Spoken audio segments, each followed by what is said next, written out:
For,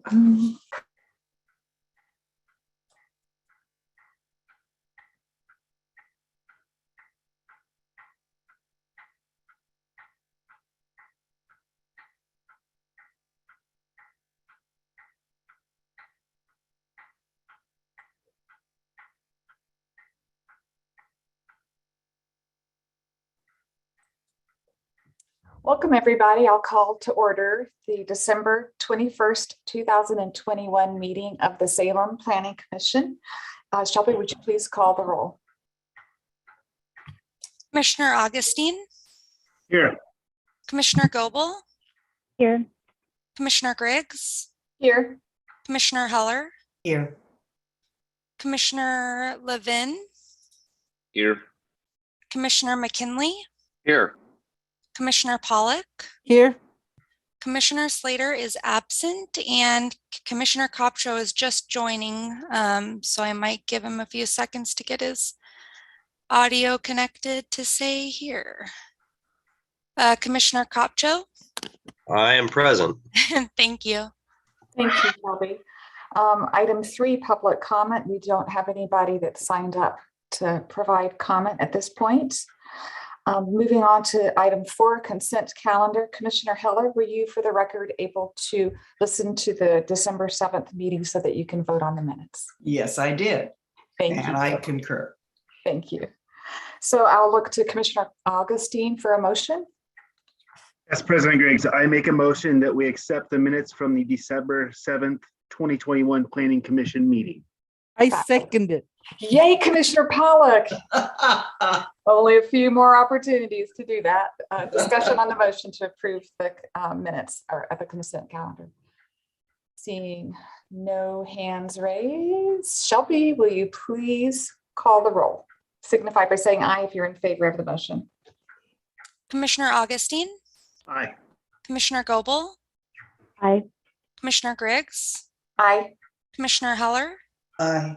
Commissioner Kopcho? Aye. Commissioner Levin? Aye. Commissioner McKinley? Aye. Commissioner Pollock? Aye. And Commissioner Slater is absent. Thank you, Shelby. Item 5, public hearing. We have a continued hearing that was continued on November 16th to tonight. That's CPC ZZ 21-04 for the 2900 block of Kubler Boulevard Southeast. Ms. Diaz, do you want to give a short, brief reminder of what we talked about and where we are today? Can totally do that. Thank you. So Olivia Diaz, Planning Division. So on November 2nd, the Planning Commission held a public hearing and continued the hearing to the November 16th hearing. On November 16th, the applicant requested an extension of time to work with staff on the TPR analysis. The Planning Commission granted that extension, which brings us to tonight's hearing. I would like to make a correction on the supplemental staff report that we entered into the record with the 2 attachments from the applicant. On page 6 of the supplemental report, on the second page, it says that the zone change as currently proposed will generate 12,000 new trips. It should say over 20,000 new trips. That was a typo. I was also asked to give a brief explanation of the difference between a traffic impact analysis, a TIA, and a TPR, a traffic transportation planning rule analysis, since they're kind of used interchangeably by the applicant and staff throughout some of the documents. So a TPR, transportation planning rule analysis, is required to change the comprehensive plan, which is the application before you. Generally, those will include a TIA as part of those analysis, but the TPR looks at the traffic that could be generated by the uses in the proposed zone. So it's not a specific use. Many times when a site plan review will come in, a TIA is required, similar to what was submitted with Costco. A TIA looks at the specific use that's proposed to be built. So I hope that kind of clarifies the difference between the two. This application requires the TPR analysis for the purpose of the commercial designation. There has been no additional information submitted into the record than what's been provided to the planning commissioners with the supplemental report, which staff has responded to the applicant's submittals. The planning commission has already granted an extension for this case, therefore leaving the record open is not mandated by statute. And then staff recommends that the planning commission close the public hearing and either leave the record open as outlined on page 10, with the exception of the January dates being 2022, or adopt the staff report and supplemental report findings and facts and deny the application. I'm available, and Kevin's also available for any questions. Okay, questions for Ms. Diaz? I have one. On page of the supplemental, page 9, can you explain that very last italicized response from staff about a double left roundabout design and a vehicle queuing analysis, which shows an average 95th percentile queue length of 600 feet would require another 175 feet. Can you put that in lay people's terms, at least for me? I'm going to try to let Kevin do that. So what you're reading is actually DKS's response Okay. to an issue raised by Kevin, but I'm sure Kevin can explain Come on, the Kevin. details. Give it your try, Kevin. And good evening. My name is Kevin Hotman. I'm the city traffic engineer. And the 900 feet, it's the length of the left turn storage needed, or the amount of left turning vehicle storage length needed for westbound Kubler on the 27th southbound. So basically it's how long the queuing vehicles will be on Kubler turning left on the 27th. So what's the average 95th percentile? What does that mean? Excuse me. That means that it's looking at kind of almost a worst case analysis. So you're saying that 95% of the time it's going to be that or less. Okay. So it's just kind of a measure of kind of the extreme length. Okay. Thank you. Commissioner Goebel. Hi, thank you. So yeah, I have a question for staff. And I think it's important, especially just to get in the record exactly what we're basing our decision off of. So when we're looking at this and, we're using speculative data to make a decision based on the worst possible case scenario for the proposed annexation. And then, so of course, at the time of site development, then it will go through the traffic impact analysis for the actual development based on the actual projected counts. So can you explain for the record exactly what standard and criteria the applicant has to meet at this stage, and then which standards will come into play at the time of the actual development? So my understanding, and Kevin can maybe support me in filling in the blanks, but for the comprehensive plan change, the applicant's required to show that they're not going to, that they have to mitigate and bring the transportation system back to a certain level with the uses that are proposed. So we have to look at the broad uses that are proposed within that zone, and the request is to mitigate through the TPR analysis, so through statutes and or ORSs and OARs, to not deteriorate our transportation system. At site plan review, based on the particular use and the size of that use and things of that nature, a TIA would be required depending on the amount of trips it brings out to the particular classifications of streets. Kevin, do you have more to add to that? Yeah, I agree. I mean, at this point, they're kind of estimating what the site could have for development. And they're also looking further out. I think they have to look out 20 years as part of the TPR requirement. So because their impacts aren't going to be just at development, but into the future. At site plan, it's more specifically on exactly what they want to build and looking more at an opening date analysis. I guess I would add maybe that our our transportation systems plans has already reviewed, like made determinations based on the existing zoning, right? And so the proposed is changing that. So there's a certain amount of trips already allocated to that property for a single family, and changing it to commercial is where we're trying to, the mitigation or the review comes in, is that increase in trips. Did you have a follow-up, Commissioner Gopal? Yeah, so I guess just to rephrase my question a little bit, what do they need to prove in order to, at this stage during the annexation, they don't need to prove that any potential development is going to be completely mitigated and that the transportation system will be fully mitigated by this development. So can you explain for the record, what do they need to prove at this stage? Kevin, do you want to answer that? Okay, sorry. They need to prove that the transportation system can adequately support their proposed change, and that can be through mitigation or operation analysis and things like that. So that's what they're trying to prove, is that they can make the system function as if they can mitigate back to what it would be pre-development. Follow-up, Commissioner Gopal? So I suppose my follow-up question would be, based on the materials that we've received, is that the point of contention or the point of disagreement, is whether or not they're able to fully mitigate the traffic impact? Yes. Follow-up? I guess that's it. Okay, we'll have another opportunity. Commissioner Heller, followed by Commissioner Pollack. Oh, thank you.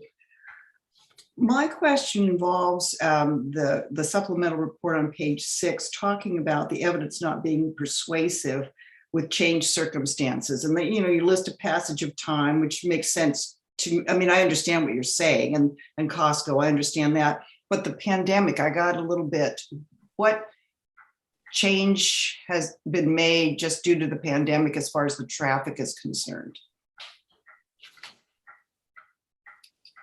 Ms. Diaz, did your I'm gonna let Kevin defer to Kevin. Okay. Well, I don't know that the pandemic plays into this traffic study or anything. The counts that are used are pre-pandemic. If the counts were taken during the pandemic, then there would be some factors applied to the counts to raise them, because during the pandemic, traffic volumes went down. And so they would, if the counts were done during the pandemic, they would provide adjustments that would increase them to kind of represent what they would have been if the pandemic hadn't happened. But it's not really, the counts were before the pandemic, and so it's not, I don't think it's real critical at this point. Okay, so that was just part of a list rather than a specific. Is that what you're saying? Yeah, I mean, there was concern that counts couldn't be done because of during the pandemic. Okay, and the others are too old. I see. Yeah. Okay, thank you. hey, Commissioner Pollack?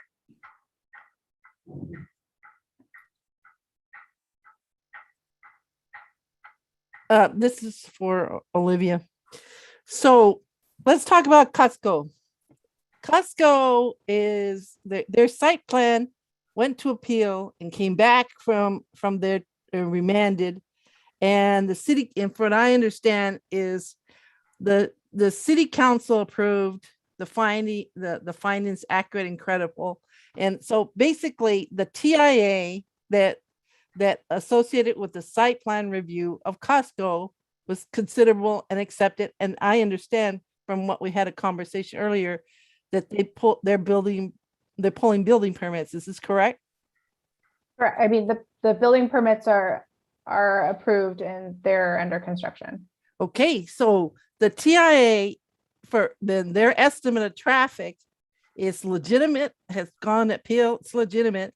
So I don't understand why this applicant can't build on that numbers?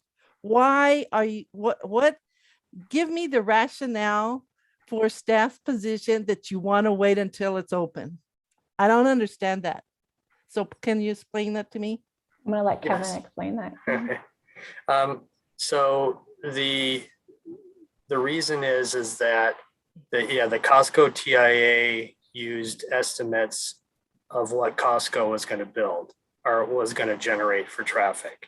So it was an estimate, just like this site is estimating what kind of development's going to happen and how much it's going to generate. But Costco is a unique situation because it's got a lot of traffic involved with it.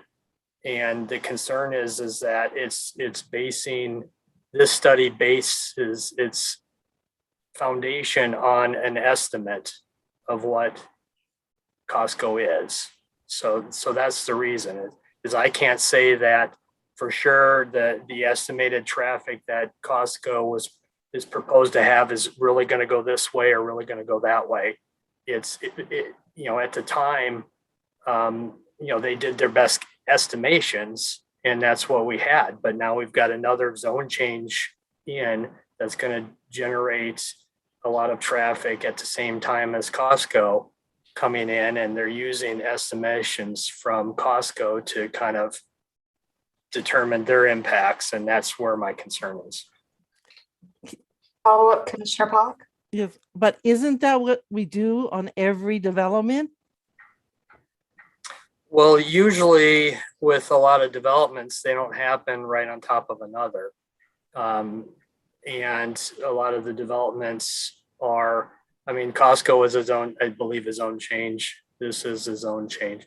So it's a lot of unknown traffic situations on top of unknown traffic situations. Normally the development comes in, the area is fairly stable with traffic, and they do their counts and they build on that because they're using actual data of what's happening out on the street.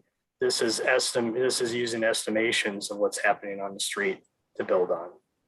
I guess to add on to Kevin, and it's beyond what typically we require for counts for this type of application in general. So if it is maybe similar to how we evaluate TPR analysis, but I think for most comp plan zone change, they have to meet that design standard within that certain time frame for the counts. So I'm just going to interject, Commissioner Pollock. I'm interested, although this is not germane to this case, but in Portland, when they were developing the waterfront, the South Waterfront property, those units were going up like they were simultaneously being built. So there's got to be a way, I would think, that we can analyze. That's just a throw out comment because I know they did not build a building, wait, build a building and wait. Yeah, and I can kind of answer that. A lot of the development that's going on, Kubler over by Turner, they did kind of a master plan of the old state facilities that are, Amazon's on and Home Depot is on. That was kind of a master plan. So they did a study that covered all of the area, kind of like make an estimation as what was going to go on. And then as each property sold and develops, and we adjust the traffic study to look at, was it consistent with what was proposed? So it's likely Portland did a big master plan of their downtown, assuming all these buildings were going to go in. And then that kind of gave them a blueprint of what improvements needed to happen to allow all of that to happen. Here, these are individual. Right. Commissioner Pollock, I didn't give you a chance to do a follow-up. No, I still, no, I'm fine. Thank you. Okay, we'll come back if you have a question. Commissioner Heller and Goebel, I don't know who had their hand up first. Heller? Commissioner Heller. Thank you, Commissioner Goebel. Thank you. Thank you both. Okay, so what you're saying is you cannot build an estimate based on an estimate. Is that kind of the way you see it? Well, my concern here is the estimate is Costco, which is a very dense development. If it was a couple of homes, and they were Mhm. building on that, that would be different. I think the scale is the concern here, is I see. the chance of error with such a big traffic generation is higher. And that's a concern. If it was built as a smaller generation, then and the chance of being off is less, then I wouldn't have as much concern. Yeah, I understand. May I follow up? Yes, you may. I understand Commissioner Pollock's question about the Costco estimate being accepted. So she, I think, excuse me if I'm misstating you, that is just assumed to be within the range of what will happen. And so that's sort of not set in stone, but kind of set in stone. And so you're putting another estimate on top, but you just don't think that estimate in and of itself is reliable. I'm just trying to pull. Yeah, I mean, I don't know that it's not reliable. It's just I have concerns that, I can't, because I don't know for sure that, this is building on it, and Mhm. the impacts that this TIA shows are pretty extensive in terms of the cues. Mhm. And Yes. being off a little bit can really create some concerns. I mean, we're looking at 300-foot. The traffic circle is about 300 feet south of the intersection of Kubler, Mhm. and the cues are going to be 300 feet. So a little bit off, and you're going to have a car sitting in the roundabout traffic circle. And if that happens, then no other cars can move. They got to wait for I that see. to go. I That's see. the concern. We're looking Okay. at 900-foot queues, Mhm. which is going to take 5 minutes of sitting in a left turn lane to make Mhm. the move. Okay. That generally I get complaints at 2 minutes, and people tell me it took them 20. Yeah. So those, because it's such an extreme use, and Mhm. and some of the queues are very long, that's where my concern is. Okay, great. Thank you. Commissioner Goebel. Thank you. So I very much understand and sympathize with staff's desire to, reduce the impacts on the existing infrastructure. And I think that absolutely I sympathize with and understand that that line of reasoning. But I guess my question is, and this is sort of a follow-up to Commissioner Pollock, is where can we point to in the code, the statutory language that says this is the threshold where these speculative counts are no longer applicable? Where can we point to, the code doesn't say we can use speculative counts unless it's Costco, or we can use speculative counts until it hits a certain threshold, or unless the traffic engineer disagrees. That's my question, is what language can you point to in the code that gives us a rationale for denying this based on a specific threshold or a specific amount of uncertainty? Generally what we look at when we're doing traffic analysis is we look at level of service, and that was kind of talked about at the last hearing. We look at volume to capacity, which tells you, is it coming to failure? But we also have a measure that's delay. And so for poor operations, 80 seconds or greater is the level of delay that, generally we try to be below for movement. So it's kind of three kind of reviews, and the applicant's TIA has that in the appendix. They have kind of how you decide and what different levels mean, and what does this volume to capacity mean, and delay. So in terms of design criteria, we could say 500 or 300 seconds to 290 second delay is quite a bit more than 80 seconds. And so that's kind of the concern I'm having is, we have a lot of delay. This site is very constrained in its accessibility based on, I-5 and Kubler, and then, the neighborhoods to the south. So it's focusing all of the traffic into a specific area that before it can even try to disperse. Did I answer your question? I think we're almost there. I think Okay. my question was more about not the level of delay or the specific traffic engineering criteria as much as it is about the level of uncertainty. And this might be a question for Olivia, as if there's just this disagreement where we can say, okay, based on speculative data, they meet certain thresholds, but based on our level of uncertainty, we don't really know if the actual development will meet those thresholds. So I'm asking, where in the code or in our laws can we point to say, well, because there's this uncertainty or this speculation or this hypothetical situation, how can we use that to deny the application? Mr. Kapani has his hand raised. Kevin, so you might I'm be off the gonna- hot seat. I'm gonna step in and say one thing, and Kevin can correct me if I'm wrong, is I think that there's also that we have standards for how, street standards, and I think Kevin talked about level of service. So the mitigation that they're proposing is still not meeting those standards. So there is code that requires that our streets be built a certain way or they function a certain way. And it's my understanding that even though they're showing that that the system may operate at some level, that those standards are not being met in our code. And then I'll let Tom Mr. maybe Kapani, build on that.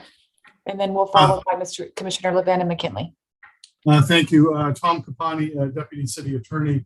So the other thing that you want to look at is not just what evidence is there, but the quality of the evidence. And when you're evaluating the evidence, an applicant can present a piece of evidence, and because of issues of uncertainty or length of time, you simply say, well, yes, that is evidence of that, but I'm not persuaded by that evidence. And so these issues of the length of time and the other uncertainty factors that were listed in the report really end up going to the weight of the evidence and whether or not it's persuasive enough to convince you that the burden of proof has been met in this situation, that they meet the criteria. So it's not just a quantitative, but it's also a qualitative analysis. Thank you, Mr. Kapani. Commissioner Levin, followed by McKinley. Thank you. There was a comment that Olivia had just stated that is what I've been kind of chewing through after reading the report and then listening this evening. The same question kind of came back up as when I was reading the report and I was making notes. So Olivia, you said the staff does not believe that the applicant has adequately shown that their form of mitigation meets the standards for the impact that their development will generate. So my question goes to you or Kevin, what are those standards? And from the drawings that are provided by the applicant showing the, I think it's the additional right onto Kubler East being added, and then it looks like lane changes with two lefts, a straight and a right on, sorry, I'm not sure if that's 27th there, but those changes that they are showing and providing, what about those are not adequate, and what does the city consider adequate? Kevin, this is my understanding as a whole. I'm not a traffic engineer. I'm sure Kevin can answer the specific standards that he has and where he's evaluating that. Well, I think it comes down to what Tom had talked about, is that they're showing that they can to meet stuff. They're making assumptions, and it's a lot of little things. It's building on old data. It's building on data that's estimations. The queues for traffic are barely contained. The TIA shows the site is very physically limited by basically having its main access to 27th and having to share a roundabout. It's all just very barely making it per the TIA, and any little piece can make it fail. And I think that the that it's just that the assumptions and the modeling and stuff is got a little leeway, and they're saying, well, it meets it just like on a razor's edge. It's so easy to fall over. And I think that based on the fact that there's so many assumptions and kind of estimations, that it will fall over and it will operate poorly during many times of the day. And also, though it's not a requirement of our standards, is for the most part, when we look at retail, we do also look at weekend work. That's their highest generation. And Costco did a weekend analysis, and most other shopping centers do weekend analysis. And so so this is looking at not the highest generation that's available on the site during the weekday and saying it barely works well on the weekend. If it barely works on the weekday, it's could be more problematic on the weekends when both are in the fullest use. So it's a lot of little things that that build up to staff's concern that we can't support it. Thank you. Commissioner McKinley, you had your hand raised and then down. Are you up? Commissioner Levin sort of answered some of it, and I found what I was looking for. So Okay. Thank you. You're good right now. Okay. Commissioner Pollack, followed by Commissioner Gopal. So if we look on the staff report where it talks about goal 12, right before the constitutional taking, that's on page 5. Okay, it says, there are many factors why staff does not support the zone change, including the site limitations, forcing most site traffic onto one street. Well, one of the first things that I want to talk about is the first thing that they don't really like is the zone. They don't want the, they would like something more of the commercial office, mixed use, because that would generate less traffic. And of course, mixed use is the whole idea of live and live and access, services without a car. So that's the first thing I understand for you guys, is that you don't really care for the zone because that will generate more traffic. Because of the more uses there is. That's one thing I understand. And then the other is that it forces site traffic onto 27th Street, which is also what we're talking about, where Costco is forcing it on there. And then the long vehicle queues, which is what Kevin was talking about, from 80 seconds to such and stuff. Now, I understand that the trip generator is 20,000, so it's like 11,400 and some new trips, but they're currently 8,000 trips there. So 20,000 trips on a street that's supposed to hold 2,400. Gee, that's a lot of compelling. But what I also see here is that any development is going to put stress on that street. And then concerns on the weekend traffic. I'm not quite, that's the one thing that I'm really, as far as weight is concerned, that's a first for me. And that you're saying that the in intersections are already failing. So with the intersection already failing, it almost seems as though you're saying that any kind of development that they put out there is not really going to, is going to stress what's the streets there already. And that what I understand is you don't feel that there's any kind of mitigation that's sufficient enough to alleviate that current stress, much less future stress. So what I'm understanding, Kevin? Well, I mean, I'm reviewing it as the proposed commercial zoning.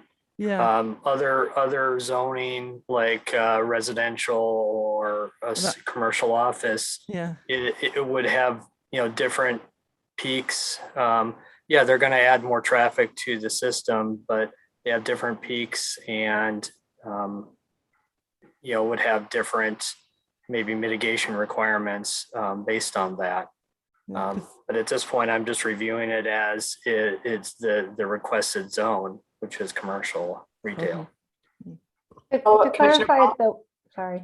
Go ahead, Ms. Diaz. I was just gonna say, to clarify the weekend question, right? So when Kevin says peaks, the commercial zone that's proposed, there's an assumption that it happens at the same time as other commercial retail uses, and then commercial office would have a broader, it would spread the trips out. So it might not just it might add similar trips, but the trips are different across the day versus an influx at one time, because a commercial office, their hours are different, or mixed use residential trips are a different time of day than generally retail sales, I think is what Kevin was trying to say with the peaks. Yeah, and that's what I understand why you would prefer those zones as opposed to this one, where the demand, the types of uses are going to be higher on the weekends as opposed during the week, as well as Costco. The demands on higher on the weekends. So I can understand that part of it. It's just, yeah. Again, code doesn't really say it.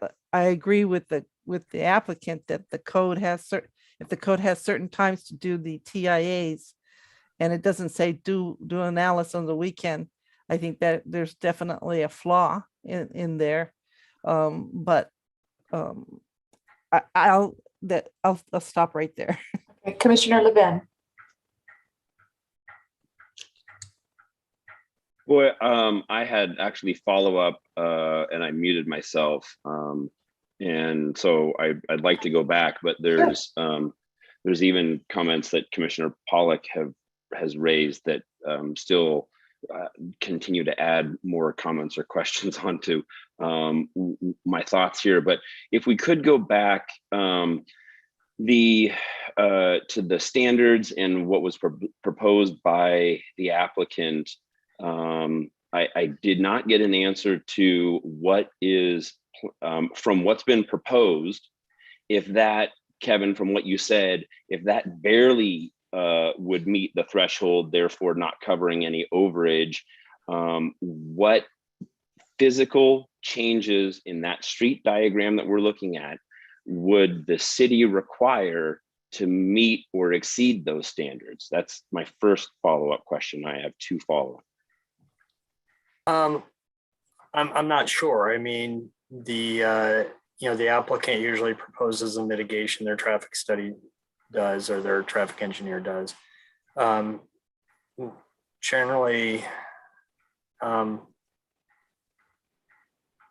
don't know what they would need to do at this point. You had another follow-up? Yes, I do. We'll move on to the next question. The concern about the report by Costco for their development. Costco is a national and I think international company that has a very refined formula. And especially in Salem, with the original Costco location and the perceived traffic issues, I'm a regular shopper there and I don't think it's ever that bad, but it is farther for me to go to the Kubler one than it is the existing. So I guess that doesn't make me happy. But they seem to have a very well refined methodology now. So there's been comment that leads me to believe that city staff has some concern for a margin of error based on the numbers that were presented in those reports by Costco. So what margin of error are you concerned that you will see in the resulting development versus the study that was done? Well, the margin of error could be not just the trip generation, because yeah, Costco's are very unique and they've been studied in the past. But it does, the determinations are, okay, how much traffic goes this way, how much traffic goes that way. And that affects, how much, spreads out to 27th, maybe some uses Boone, maybe some, just people use Battle Creek. So it's the distribution of traffic also that's can play into it. And the concern is that, we the queues that are shown in the TIA are right at the edge of, a car or two cars extra that weren't thought of can now trigger, the roundabout to stop or cars to queue back and not clear. So the change could be very, very small. And that's the concern, because everything is so, there's so much traffic and the queues are so long and the distance between the intersections is short, that even a couple of cars difference can affect what's going on. Did you have a follow-up, Commissioner Levin? I think you had another question. I have a final follow-up. It is not a question, it is a comment. The proposed zone for this area of commercial office is the most restrictive zone in our city code. And it might not be such a problem if it wasn't such a restrictive code, but it has the fewest amount of allowed uses, and that is a large problem. The city is following a development path or redevelopment path with the Our Salem project that is supporting the use of highly diversified mixed use zones. We have a mixed use 1, 2, and 3. And I find it odd that there is a big push to adopt zones that allow broad uses, but there is no attempt to expand or fix or resolve the commercial office zone.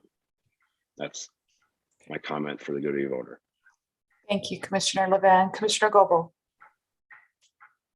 Thank you. Yeah, and I think also playing off of what Commissioner Lynn did say, is what do you need to see in order to resolve your discomfort with the current level of uncertainty? What evidence can they provide short of waiting 2 years, short of waiting for Costco to be developed and stable and we're out of the pandemic, for example? What do you need to see in order to resolve your discomfort with the current traffic counts? The current traffic counts, well, as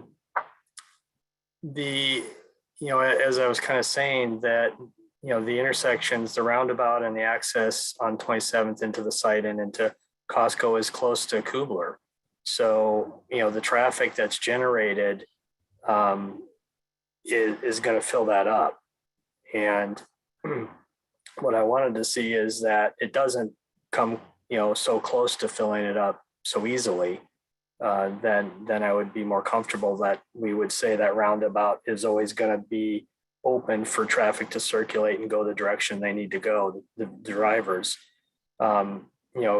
So queues that were like 250 feet instead of 300 or something that's shorter, that would be more comfortable and easier to say that there's no failure.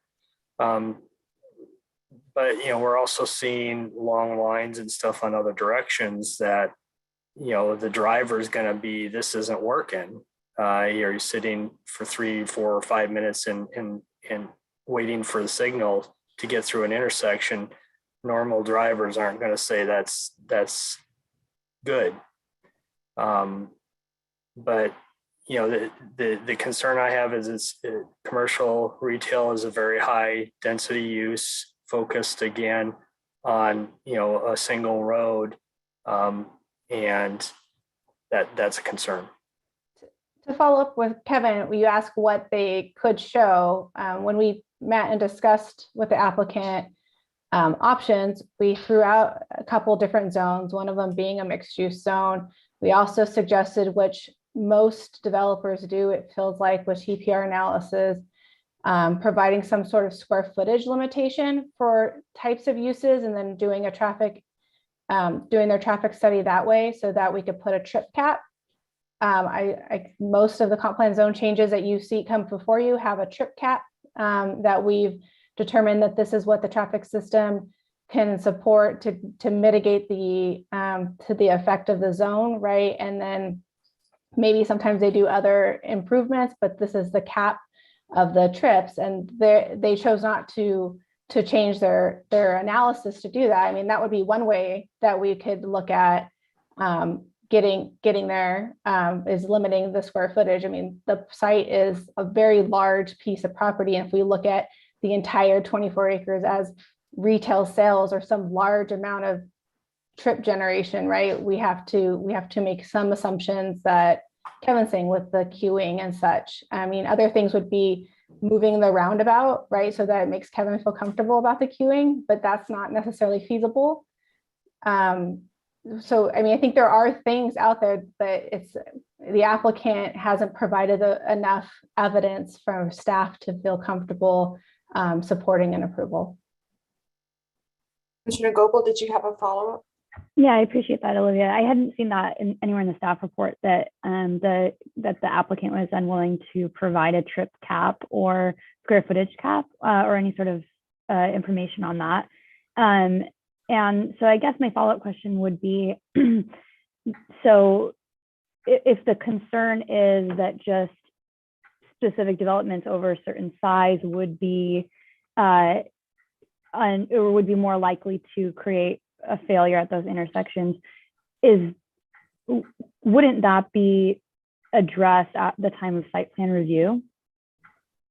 Because it's a TPR analysis, we have to look at the whole zone and what that looks like. And so that's why most traffic engineers come in with a square footage or like a retail sales for X amount of square feet, an office for X amount of square feet, so that we could put that trip cap on. And so when they do come in for site plan review, they're limited by that, because this is the time that we can mitigate the effect of the zoning on the traffic, on the transportation system, not necessarily the particular use or the square footage of the use, but the zoning of the use. This is our chance to make sure that our transportation system is still consistent with the TPR analysis, with our transportation system plan, and when we can make those mitigation requirements, because we can't, a lot of the stuff that they're even proposing for mitigation wouldn't be enough. There wouldn't be enough in the site plan review to trigger that. This is the time for that type of mitigation. Am I right, Kevin? Am I just pretending to be a traffic engineer? Sorry. Yeah, once the site is zoned commercial retail, they can do whatever they want. And yeah, they'll be bringing in traffic impact studies to kind of look at what it finally gets proposed, but it's very difficult for staff to say, you can't do this because it's already zoned that way. So if they wanted to right now come in with single family residential, which it's zoned, and their TIA said, oh, we're going to have all these mitigation problems, I can't say, no, you can't put retail in. I just say, well, maybe we just need to restrict this, or you need to build this, and it just is, it's already zoned that way. So I can't say no. I can just try to make it better. But right now they're asking to zone it that way, and that's where the burden is higher and the concerns are greater. Are you good, Commissioner Goebel, at this point? Yeah, thank you. Okay. Any further questions of staff? We will have another opportunity once we hear from the applicant. Commissioner Pollack. Yeah. Okay. Now you said something that I can put my teeth into, and then also too, that tells me that creates a nexus of the constitutional taking against the constitutional argument, that particular issue,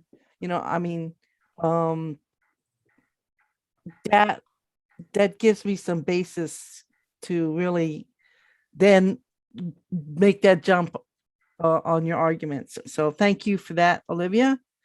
It would have been helpful if that was from the very beginning, but I still thank you that you got there. Okay. Thank you, Commissioner Pollack.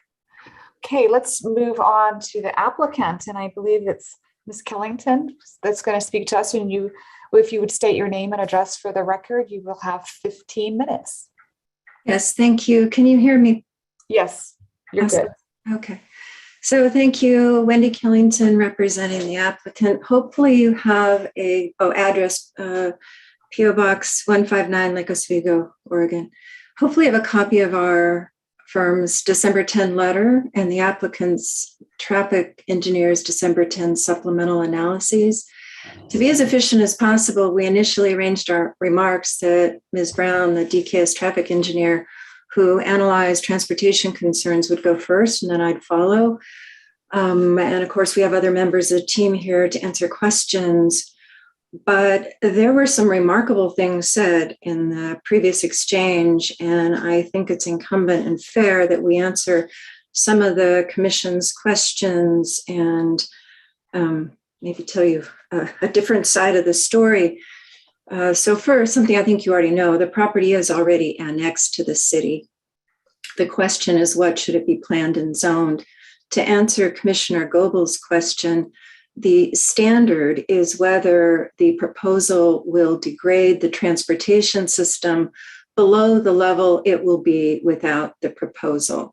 And all of the evidence shows there is no evidence otherwise that the system fails with the RA zoning. So what you heard that the TSP contemplates RA zoning and everything will be fine is simply mistaken. That is not the case. There's no evidence to that effect. The question is whether this proposal degrades the transportation system below the level it will be without the proposal.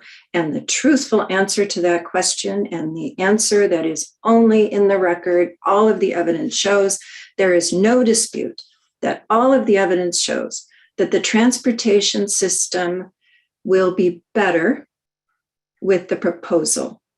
There are certain intersections that are no worse than with RA zoning, but there are also some that are improved with the proposal.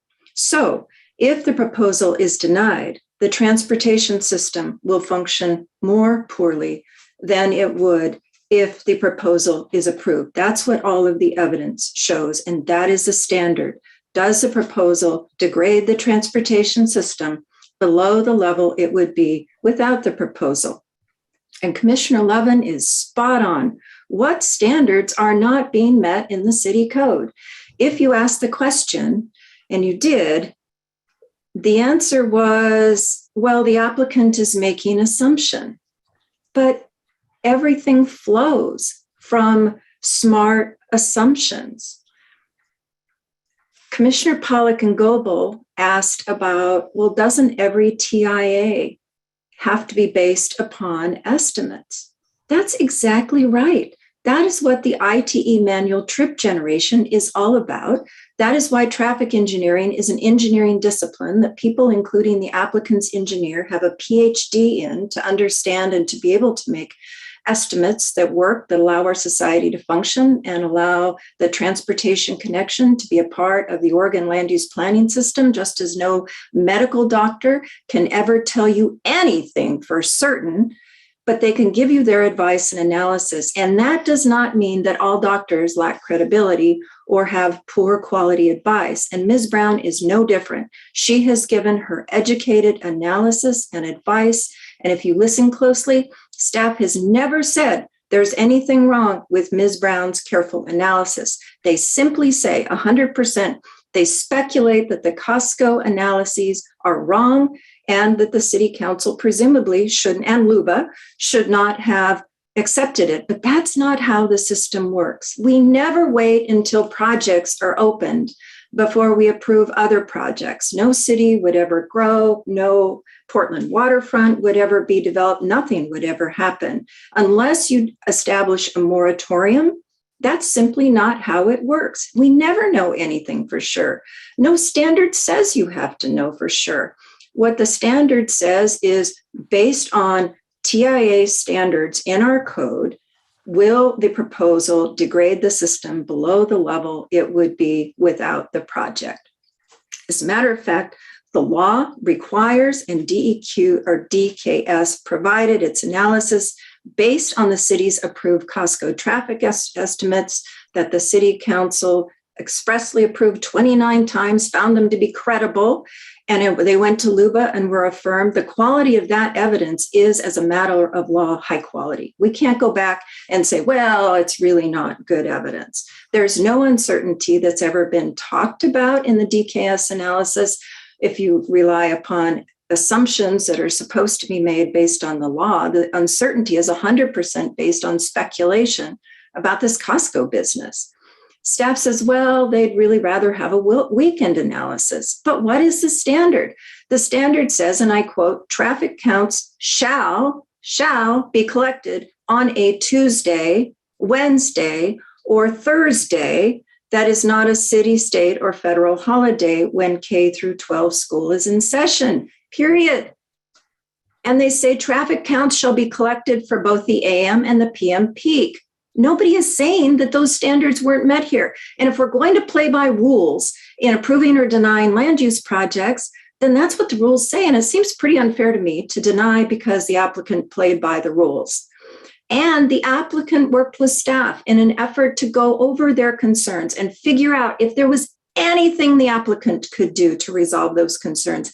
And you just heard, I think, maybe a tall one, because we expressly discussed our willingness to accept a combination of CR and MU zoning, or CRMU and CO zoning. We were prepared to do that. We offered up a 70,000 square foot store limit because they don't have any interest. The applicant has no interest in a big box. Nothing mattered. It wouldn't matter. They wouldn't give any recommendation of approval until Costco has been open for some number of months and new traffic counts are taken. No trip cap, no zone, no nothing. And so the CR zone works for the applicant. That's what they applied for. It provides the necessary flexibility. They stuck with it, but it's not because they're butts. It's just because there wasn't anything else that would solve the concern, and that we're already very far along in the process. So it's really disappointing to hear these things that, you know, we're making all these assumptions that don't have any basis in law or good judgment, or that we didn't work with folks. Gosh, that is so unfair. So I'm going to let Lacey Brown talk, but as you listen to her presentation, I would hope you keep a few things in mind. There is no serious dispute. This is a process guided by written standards. And in Oregon and in Salem, we simply do not make up land use standards as we go along. 2, if you apply the written standards, the proposal has earned the city's approval. There is no dispute that the written standards that guide approval or denial ask whether the transportation system will function any worse with the proposal than without it. And the only evidence unequivocally shows the transportation system fails if the property is RA, or if it's CU, or if it's MU, or if you approve the proposed CR zone, except the evidence in the record only shows that with the proposal, the transportation system has a chance to function better than if you deny at the applicant's expense. So Lacey, you do your thing and I'll shut up for a while. So Ms. Brown, you have 7 minutes. I left up that 15 minutes. And if you'd state your name and address for the record, please. Yes, my name is Lacey Brown. I'm a transportation engineer with DKS Associates, and our address is 117 Commercial Street Southeast, Suite 310 in Salem, Oregon. So I appreciate everyone's time and staff's time to let us talk through a few of our concerns with the most recent staff report. I do want to start with a summary of what's happened since the last Planning Commission meeting. DKS did meet with the city traffic engineers. We went through and discussed each concern that was listed in the previous staff report. We talked about the 2019 versus 2021 data and agreed that the 2021 data that we collected in October was still influenced by the pandemic, that the 2019 data was more appropriate, even though it is out of the time limit within the city code, but given the pandemic, it's the best information we have available. It also requires more mitigation than if we were to use the 2021 data, which had lower traffic volumes and showed we had a lesser impact on the system. So the applicant is agreeing to use the 2019 data and make that additional investment to make sure the system functions properly. I also want to discuss the reliance on previous TIAs for in-process developments. That is a standard practice. We do that on almost every TPR study, utilizing existing traffic studies from other developments. As part of this one, we are using an existing TIA from another residential subdivision across the street. And the city has not identified any concerns with us using that as an estimate that we're basing our analysis on. Their only concern is because it's Costco. As Wendy mentioned, staff concerns are not tied to our technical analysis. They've said not that we've done anything incorrectly. We've done it the right way. They just are uncomfortable with the level of uncertainty. So when we walked away from our meeting with Public Works, the consensus was that we did follow best practices. We applied sound engineering judgment in our study. The study intersections that fail with the proposal will also fail without the proposal. And at this time, there's absolutely nothing DKS can provide that would elicit staff support on this application. We directly asked them that question. Different zoning types would not matter. Different analyses would not matter because the underlying uncertainty is with the Costco estimates and that Costco is not open. So from our understanding, the only thing that would elicit approval from staff on this application is waiting until Costco is developed. Again, the TPR requirements are that the proposal create no further degradation on the system. We are not fixing everything. We're not magically making everything better. We are making sure that it is no worse with our proposal than without our proposal. The evidence in the record shows that the system in 2035 will operate as well as or better than it will without the proposal, and staff have not provided any evidence to the contrary of that. So we were quite surprised by some of the statements in the new staff report, the supplemental for this ahead of this hearing. Staff raised several concerns that were not mentioned in the previous staff report, nor in subsequent meetings that we had with staff.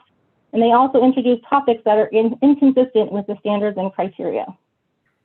Staff report page 5, paragraph 3, states staff is only requiring the applicant to mitigate their projected traffic impacts as required under the OARs, which we think is great. That's exactly what should be happening. And per the OAR, the proposal must mitigate the impacts through one or more improvements in a manner that avoids degradation beyond what it would happen without the proposal.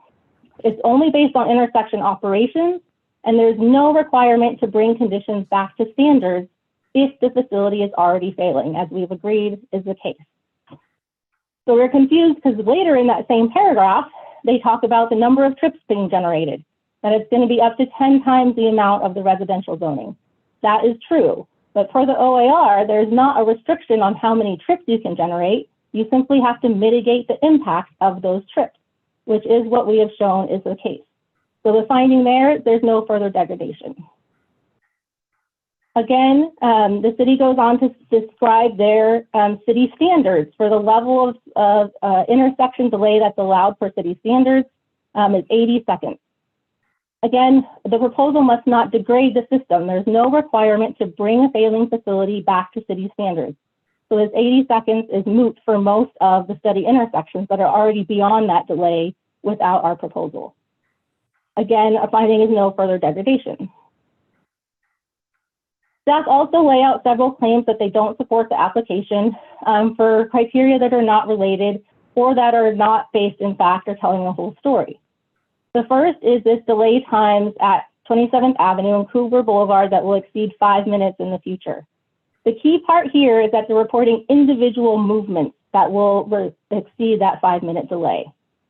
So engineering best practices and the city standards look at overall intersection delay, which is a weighted average of all movements at an intersection. It's not based on the individual movements themselves. And we do that because movement operations fluctuate a lot and they're strongly influenced by signal timing. There's always a balance and a trade-off at a signalized intersection. And we want to look at the whole picture, not an individual movement. But let's just say we look at an individual movement for fun. What the staff report failed to mention is that those 5-minute delays will still exist without our proposal. At that intersection, if it's built out as residential, there will be 5-minute delays at other movements without our proposal. And in fact, when we look at that overall intersection delay, looking at all movements combined, we're making it substantially better. Under the residential zoning with no improvements in place on the transportation system, delay will be approximately 158 seconds. With our proposal and the mitigations we're offering to install, that will drop to 88 seconds. again, clear finding is no further degradation. Ms. Brown, your In time regards is to up. If you could summarize maybe in a couple of lines, and I bet you're going to have some questions that you'll be able to elaborate. Okay, yeah, so similar with the Q links, I want to state that those Q links are going to be there with or without the proposal. We're actually reducing our Q links at multiple points by up to 33%. So we are decreasing the likelihood that vehicles will extend into the roundabouts or the crosswalks. So across the board, all of the points that the staff raised, we are showing factual evidence that we are not degrading the system beyond what we are proposing, and therefore we are meeting the requirements for TPR. Thank you. Thank you, Ms. Brown. Questions for either Ms. Kellington or Ms. Brown from commissioners? Commissioner Pollock. I'm not sure if it was, I'm trying to find it. I'm not sure if it was the staff report or your report that that they added to the staff report. Did you submit this to ODOT and what was their response? I think I saw that you wrote that somewhere. Yes, our traffic study and proportionate share evaluation was submitted to ODOT. They do have study intersections in the vicinity of the project. They agreed, they reviewed all of our technical analysis, they approved it, they agreed with our methodologies, and they also provided input that they did not require mitigations at the I-5 interchange because our tolerances were within standard ODOT acceptance for those tolerances, and the desired improvement, or the only practical improvement, was to install triple southbound right turns off of I-5 onto Kubler, and they did not desire to have that mitigation implemented. So they approved our study and did not require any additional mitigation. Thank you. Follow up, Commissioner Pollock? Nope. Okay. Additional questions from commissioners? Commissioner Levin. Thank you. There's a comment from staff about the calculations that were provided just barely meeting the threshold, and that if there was any error, that just a couple of cars could put it over. What can you say in response to that? And then could you give a physical example of what would needed to be added to the current design that we've been presented that would potentially meet that concern? It really is speculation in terms of how different something would need to be in order to create a significant change. There's sensitivity analyses that could be completed where we say, okay, what if it's 20% more than Costco thought? And what if it's 30% more than Costco's TIA showed? What would that do? But that's far above and beyond what a typical TPR analysis would involve. And we are applying sound engineering judgment, our best estimates. The Costco TIA was based on engineering judgment and their best estimates, and it's completely appropriate for us to build on that. And the city has not provided any suggestion that we did something wrong or that we didn't do the analysis right. And so it's really difficult to understand where their concern comes in beyond just the fact that there's the Costco uncertainty and they aren't comfortable with that traffic study. In terms of what could be changed, we've provided the concepts and layouts and the improvements that we believe will mitigate our impact. And if staff has suggestions on what we can change to better address their concerns, that would be well received, and we would be happy to try to accommodate that, but we have not received that information or any guidance to that effect. Follow up, Commissioner Levin? Yes. Yes, please. So to that, is there, just for conversation's sake, understanding that staff hasn't asked for any other mitigations to be shown, from what's been designed, is there anything else that can be done within the, I'm assuming there's probably some standard distances from the development that your improvements need to be made within? Yeah, so we looked at a pretty broad study area, and again, we're basing our design of improvements and what we think mitigates it based on the operations of those intersections. And our analysis showed that what we are recommending does mitigate back to the level of congestion and delay and volume to capacity ratios that would be present without our proposal. In terms of what else could be constructed, maybe it's adding more lanes on 27th Street, but the staff report indicates that there's already too many lanes on 27th Street and they wouldn't want us to add more lanes on 27th Street. You can't really reduce delay and queues without adding capacity. And so they're kind of providing two contradicting requests, which is to provide more capacity and not provide any more lanes. So in a practically speaking, I don't think there is anything else we could do on the frontage of the site, specifically at 27th and Kubler and at the roundabout, which seems to be the two primary points of concern. There's nothing practical left for us to do. We're recommending everything that makes sense and that is feasible to do. Follow up, Commissioner Levin, are you good? No questions. Thank you. Commissioner Pollock, followed by Commissioner Goebel.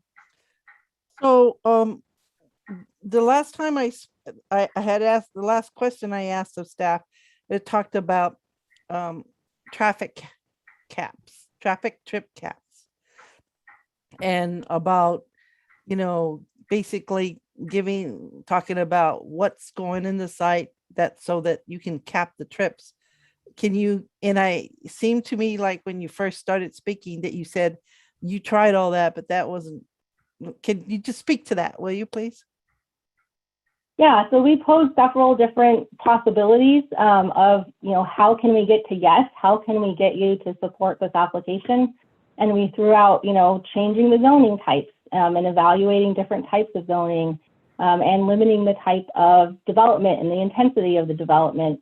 And in all of those cases, the answer was, we still want you to wait until after Costco is developed. So there's still going to be that same level of uncertainty is still going to be present, whether we generate a little bit of traffic or a lot of traffic, if we're still basing it on the same data, and that data is what they are uncomfortable with. It's not our analysis that they're uncomfortable with.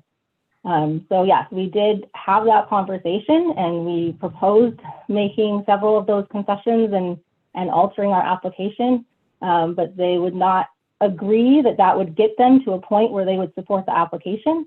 And so there really was no benefit to be gained from the applicant's perspective in terms of limiting what they could put on the site if it still was not going to get them to an approval. Thank you. Okay. Commissioner Goebel, and I know that you're on your iPhone. Yeah, can you hear me all right? Yes, we can hear you perfectly. Oh, okay, good. Well, my question is two-part, and I appreciate the testimony from the applicant. It's been really enlightening. And I will say, based on reading through the materials and what we were given since the last meeting on this, my initial reaction is to say, I don't see sufficient evidence for us to point to deny this, unfortunately. And that's not a failure of the applicant, not a failure of the staff. I think it's a failure of the code lacking clarity and lack of objective standards that we can use to deny this. And so in saying that, one of the things that Wendy had mentioned earlier was that they were willing to cap the square footage of the building for future proposed development at 7,500 square feet. And I'm curious if that's something that staff would be amenable to doing a recommendation of approval with that condition. So I'll respond. The applicant both gave to Cigna as well as staff the willingness to cap individual stores at 70,000 square feet and continues to be willing to do that because they're not interested in, 100,000 square foot box. And so, yeah, I mean, you're Commissioner Goebel, you're spot on that the applicant wants this to work. The applicant right across the street has its flagship community And it wants it wants everything to work and be beautiful and a pleasant place to be, just like everyone else. Did you have a follow-up, Commissioner Goebel, on that question? No, I think that that was a satisfactory response, and I'd be really interested to hear what staff's perspective is on it. Okay, we'll get back to them in a minute. Thank you. You betcha. Further questions for the applicant? Thank you both for spending the time with us. There will be an opportunity for rebuttal at the end. Moving on to the Neighborhood Association, I don't believe we have anybody signed up to testify, correct, Shelby? And then Correct. Yep. okay, we'll move on then to the public testimony. And I think, Mr. James, you've indicated you'd like to testify. You have 5 minutes. And if you would mind, please stating your name and address for the record. And welcome back. Thank you. You're welcome. Jeffrey James, land use chair of Morningside. So this is outside our neighborhood, but included in our Morningside neighborhood plan, because it's the development at the intersection of 27th and Kubler directly affects streets like 27th and Battle Creek and traffic in our neighborhood. We also have in our neighborhood plan, we for years in this official neighborhood plan that's been adopted by the Planning Commission and the City Council, we show a roundabout at the intersection of 27th and Kubler, which I understand the city staff is not into roundabouts, but progressive cities in this state are. And we think that that would solve some of the traffic problems to keep the traffic moving at that intersection with that lonely traffic light and these multiple developments at all four quadrants. I mean, you started with the mega church on the northwest corner. You have the Pac Trust or the Costco zone change and development on the southwest quadrant. There is a Kubler Station mega shopping center already approved at the northeast quadrant. And now this one that is zoned residential agriculture. And it is your jobs as planners with your professional staff to adjudicate or decide what zone is appropriate for this piece of land. It obviously, you're being told by everybody, our neighborhood, the affected neighborhood, well, we're affected because we live there also, the staff, the city traffic engineer, all opposed and all telling you why, because this thing is potentially going to be at capacity the day that Costco opens, which is weeks away. So your challenge is to decide, obviously commercial retail is the wrong idea because we've learned our lesson with Costco. And you have to decide maybe your staff's recommendation that mixed use is appropriate. Obviously it's not a good idea to have the single family zone continue because to have single family homes bordering the freeway with their backyards to probably modest homes is not the best land use planning. So maybe multifamily apartments with, and you have the capability in your conditions to impose, probably won't be this land use application because you'd have to encourage the applicant to come back with something that is more compatible with what the planning staff have suggested to them. And that is mixed use with apartments. The apartments would back up to the freeway and you can impose a generous landscape buffer We know that every 14 years, ODOT widens I-5, and they're going to take more land. And if they build something close to the freeway, they're going to end up with those buildings right next to the busy traffic. So you need to bear that in mind when you approve whatever land use application ends up here. I think you need to wait for Costco to be opened in a few weeks before you make a decision.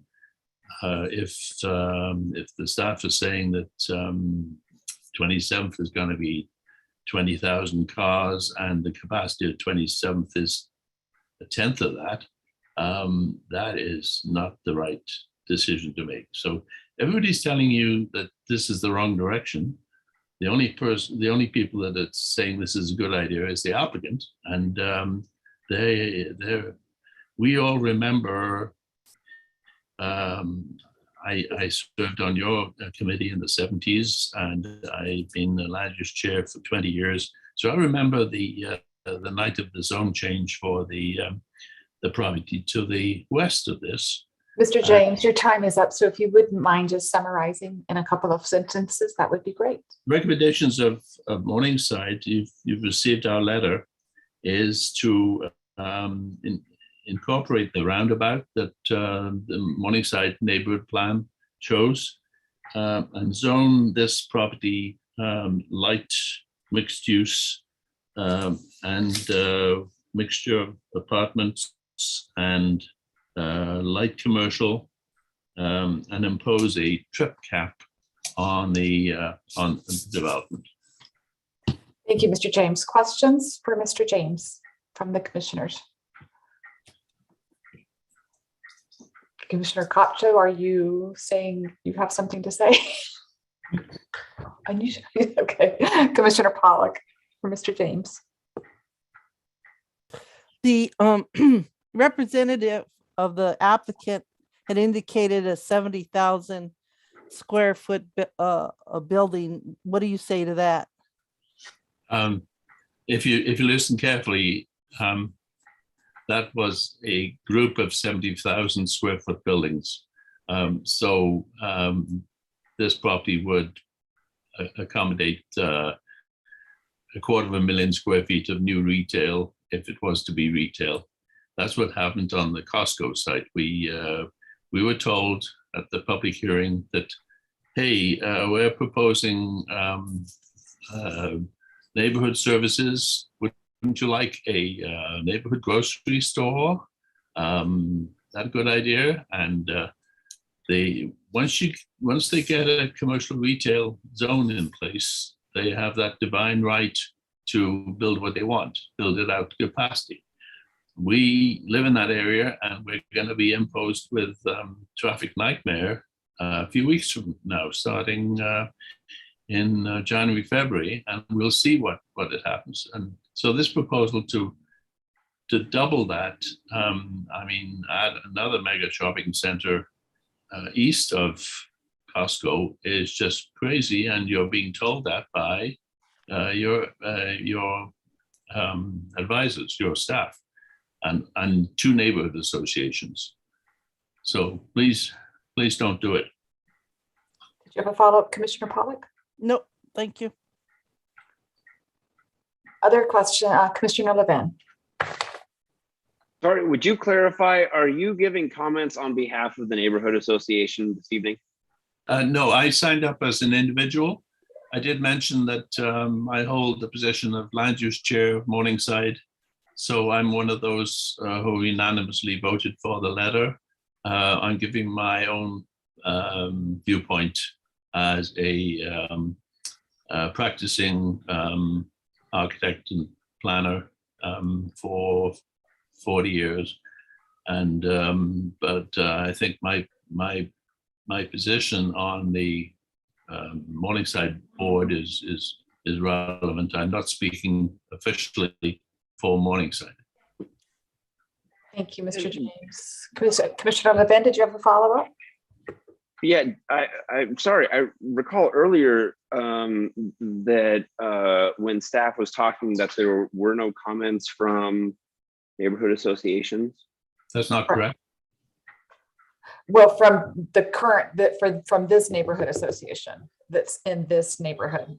Oh. Morningside's adjacent to this neighborhood, but not the neighborhood association we were asking for testimony for. Okay. Did that make sense? Yes, it does. Okay. Other questions for Mr. James? Thank you. Thank you for your comments. Thank you. We are going to go back to the applicant for rebuttal, but they should have the last word. So do we have questions now of staff before we get to the rebuttal period? I'll just ask a question. So, Olivia or Kevin, whoever, what are your thoughts or comments on the applicant's assertion that they were willing to come to the table and they were willing to either cap the size of the building, look at different potential zoning for those? What's your feedback on that?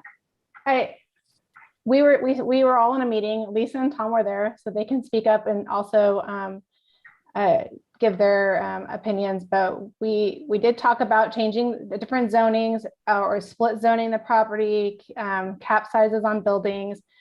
They didn't want to commit unless we were able to give a favorable recommendation.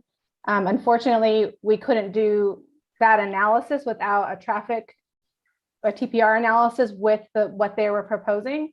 The applicant never submitted a proposal to change the size or to change the zoning, and they never updated their TPR analysis to reflect that. So there was nothing for staff to review to be able to get to a possible recommendation of approval. So what would you have heartburn if we put a condition on it to cap the building? Would that be enough? The size of the buildings, would that be enough? Or I don't think that Kevin's had the ability to review what that would do to the transportation system and how that would be different than what's being proposed. I don't know that we have enough evidence for us to be supportive. Yeah, I mean, just capping the size of the building doesn't change the amount of square footage. Like Mr. James said, they could do, instead of a bunch of 100,000 square foot buildings, they could do a bunch more 50,000 square foot buildings. I think when we had talked to them about maybe just having a small portion zone CR and other zone different other things, that was discussed, like Olivia said, but they asked and said, well, if we do that, is staff going to support it? And at that point, I don't know. I don't know what the proposal is. They would need to do a study and show that, what's the difference and how much traffic is it going to generate. So they were asking me to make a decision there, and I can't. I can't be honest and say that it would be okay if you pick this zoning at this time. I think it would be, and so that was the position we were in. okay. I was looking at Kevin, so I didn't see whose hand went up first. Commissioner Kopcho, were you before Commissioner Levin? We'll just let you go since you've been so quiet. So we'll go Kopcho and then Levin. All right, thank you. And thanks everyone for your testimony so far. And Kevin, I think this may be for you. One of the statements I heard early on in the applicant and their testimony was that all of the evidence shows that there is no evidence that this is any worse, and that some evidence may suggest that this might be better than doing nothing. Is that your assessment? Well, you're adding 20,000 more trips. So to say that it's going to be better is hard for me to agree. They are mitigating or proposing mitigation that will definitely spread stuff out and help things happen. They're creating a big hose, but you're still feeding it from one location. The roundabout is a single lane. It's still a lot of extra movements that are happening in the area. So I can't agree that it's going to be better. It just doesn't make sense in terms of adding 20,000 trips and saying it, everything's going to be better than what it is.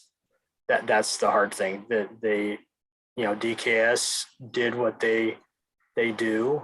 and we have some disagreements. I mean, they use modeling, and in one of the areas that we look at is the queuing and lane utilization. You have 2 lanes, and how much cars are going to be in one versus the other.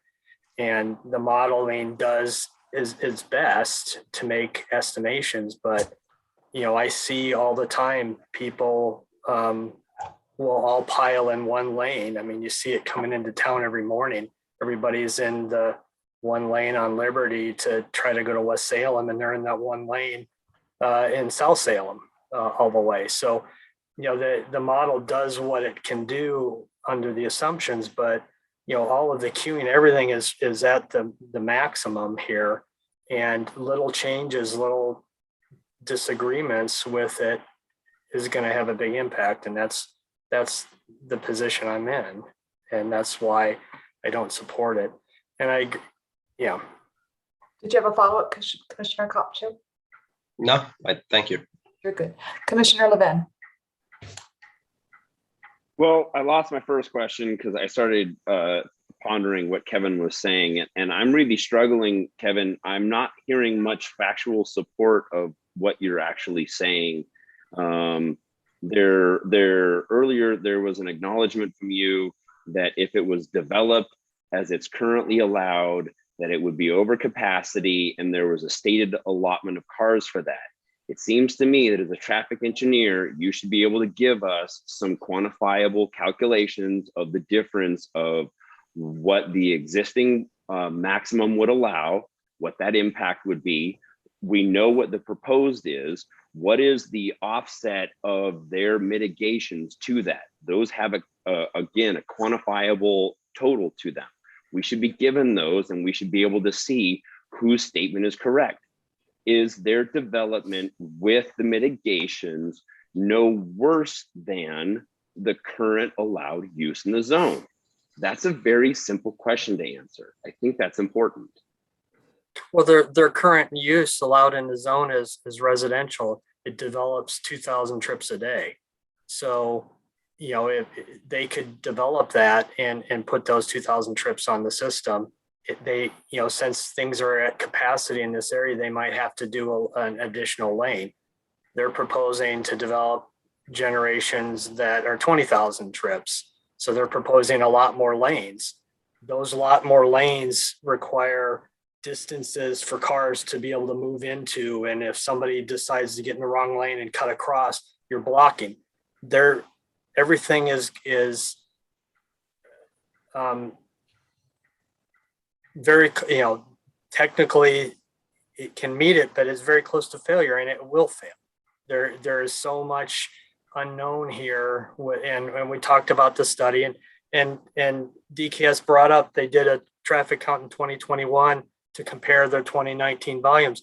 Well, when they did their count in 2021, 27th was closed. So we just said, don't use that. You have a road closed that you're counting all the traffic around, and it's closed. It doesn't make any sense to use that, but they did. We're using a modeling system that is making estimations, and the estimations are bringing it right to the edge. If you're just off a little bit, it's going to be failure. That's my concern, and that's why I can't support it. Can I be specific on why exactly? It's a lot of little things. It's not one, this is why. It's a lot of little things. Follow-up, Commissioner Levin. No. So, Kevin, I thought the applicant stated that they used the 2019 data because the 20 was, COVID influenced. Well, they used the 21 to verify that the 20 was okay. And that's what Lacey was talking about before. And it's like, well, I don't even know that you need to compare it, because the 2021 was done when there was a lane closed. So it doesn't, to me, it doesn't make sense. Okay. Other questions of staff?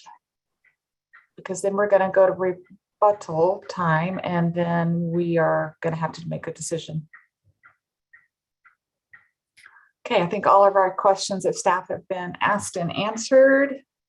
Would the applicant like to rebut? And as a reminder, 5 minutes, if you could just state your name so the recording knows who's talking, that would be great. Yes, this is Wendy Kellington, and Commissioner Levin is absolutely correct. The question is whether the proposal further degrades the transportation system, and the only evidence in the record shows that the proposal leaves the transportation system better than it finds it. Lacey, will you bring up your slide? I think the commission would really like to see that. While she's doing that, you have to, there, okay. So Lacey, explain what happens. Explain this slide, because I think it will answer so many questions. Yes, sorry, and I apologize. I thought I was sharing my screen the whole time I was presenting, and I was not. So I apologize you guys didn't see this while I was talking. So this clearly shows this is a combination of two tables that are in the study that's in the record. The first column is the current zoning, so that's showing the volume to capacity, the delay, and the volume and the level of service for current zoning under RA, under proposed zoning with no mitigations, and then our proposed zoning with mitigations is the final column. And as you can see, all of our proposed mitigations bring the volume to capacity ratio, which is the primary city standard for intersection operations. We're bringing that back to or better than the conditions without our proposal under current zoning. And so that is what clearly shows that we are not further degrading the system, regardless of all of its other anecdotal concerns. These are the metrics that we're using, and we're showing that we are providing a better or equal system at the end of our proposal. Thank you. So you can take that down. So if you apply then the only standards and evaluate the only evidence, I think you can see that it shows that all applicable standards are met by the proposal. We have no objection if you want to impose a condition of approval that no, excuse me, single store would be greater than 70,000 square feet.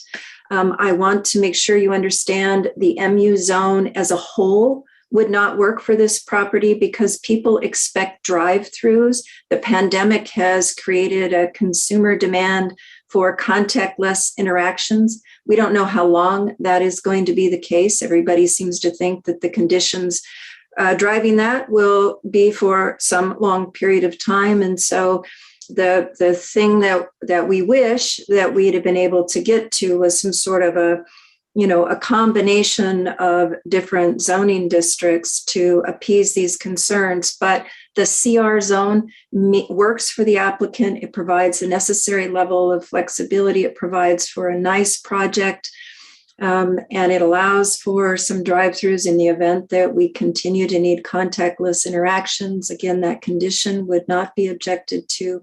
We respectfully ask for your approval and thank you so much. It's obvious to me that you have worked through all of this information. And for one, I really appreciate it. Thank you. You're welcome. Questions of the applicant in the rebuttal. Okay. Not seeing any hands raised. So the two options given to us in the supplemental staff report, I really think there could be a third one, but the first one is to close the public hearing, but leave the record open for more testimony and then response time, and then deliberate on January 11th. The second option is to adopt the findings of this staff report and a supplemental staff report and deny the comprehensive plan map change and zone change. But Lisa, is there a third option of approving the original application?